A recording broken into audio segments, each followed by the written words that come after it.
একটা যে সরকার আছে কাজে কর্মে কি আপনার কাছে দৃশ্যমান মনে হয়? হয় না। ৩-৪ জন আছে খুব নড়বড় করে।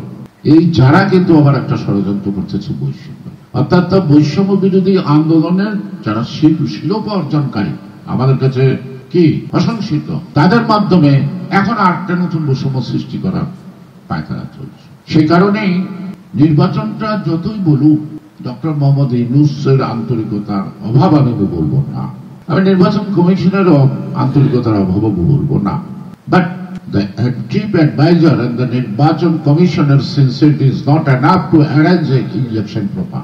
সেই ক্ষেত্রে আমাদের ধৈর্যের সাথে আমাদের কিছু দায়িত্ব আছে, কারণ সরকারের ভিতরে সরকার আছে, কারণ প্রধান উপদেষ্টা কথা বলে একটা, ওনার পিএস বলে আরেকটা, খেয়াল করবেন। সে কারণেই আপনি একটি গণতান্ত্রিক পদ্ধতিতে একটি জবাবদিহিমূলক যদি গণতান্ত্রিক ব্যবস্থা করে না তুলতে পারেন তাহলে কোনো ক্ষেত্রে কিন্তু জবাবদিহিতা আসবে না। শুধু এই জবাবদিহিতাটা আমাদের খুব বেশি দরকার।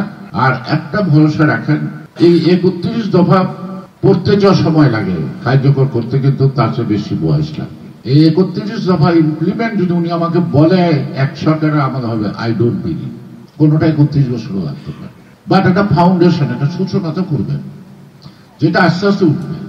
এটা শিশু জন্ম নেয় কি করে বিবস্ত্র, এই শিশুটা একসময় বড় হইয়া অনেক কিছু হয়।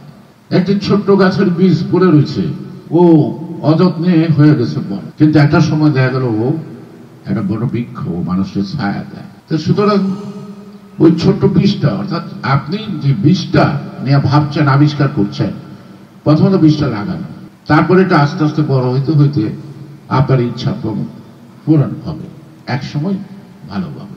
এটাই তো, অর্থাৎ আগে তো আমাকে ইচ্ছা থাকতে হবে, আমার পরিকল্পনা থাকতে হবে, এবং কোনোটা আমি খুব তাড়াতাড়ি পারবো, কোনোটা আমি তাড়াতাড়ি পারবো না।